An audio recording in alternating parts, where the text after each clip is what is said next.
I consider myself a modern-day nomad. I was born in India, but raised in 5 different countries, countless cities. Home has never been a location, but it is filled with memories of where I was with my core family of my parents, my younger brother, and I. I've changed countless apartments, have had friendships lost and found, been constantly on the move. And I've met people of all different walks of life, lived in places with different religions, different way of living, a different standard of life. But in all my travels, we would always visit home, my maternal grandparents' home in India. And during my formative years, we would travel back every summer, and I would be filled with all the love at D240 Shastri Nagar. This home was what grounded me. This is where my roots were. This was the home where my younger brother and I would fly kites up on the rooftops with our cousins, get drenched in the monsoon wedding season.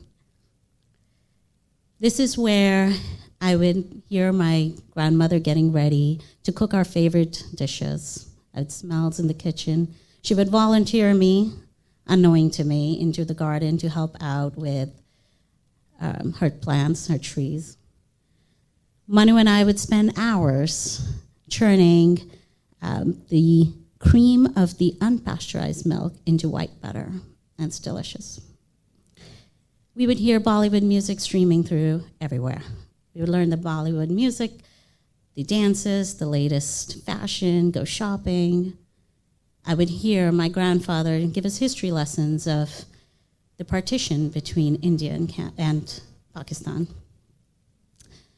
This home was filled with my mom's paintings. It was filled with all the grandkids as we were growing up, our photographs and albums of yesteryears. This was the focal point where all my cousins, my uncles and aunts would gather and we would celebrate life.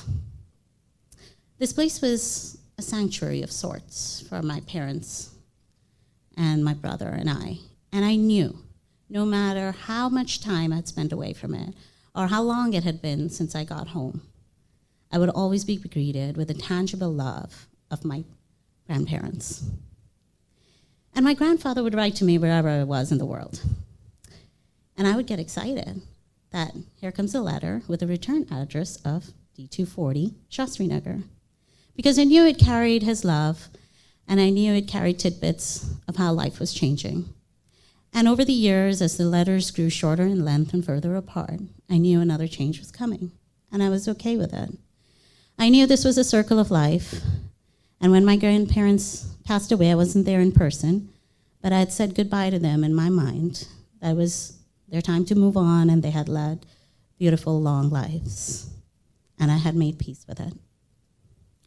A sibling is a friend for life, somebody who lays witness to a life you once had.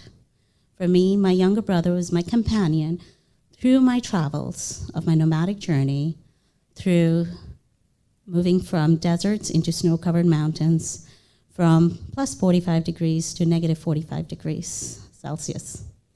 He got me. When he was diagnosed at the age of 32 with oral cancer, I expected him to live. It was my job to protect him and his to outlive me and tell my stories at my funeral, not the other way around. When he passed away at the age of 34, and my grandparents passed away within the same year, their loss was compounded. I lost my identity from an older sister to an only child. That home that housed all these memories, that was the focal point and that rooted us, was sold. And as I sat down and erased my grandparents' address and my brother's address, I erased a part of me, my sense of family, my home, an essence of who I was. And the grief was compounded.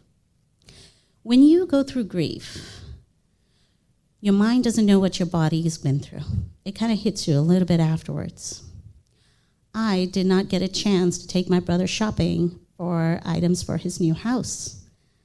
I went shopping to pick out a casket for where he was going to be cremated in.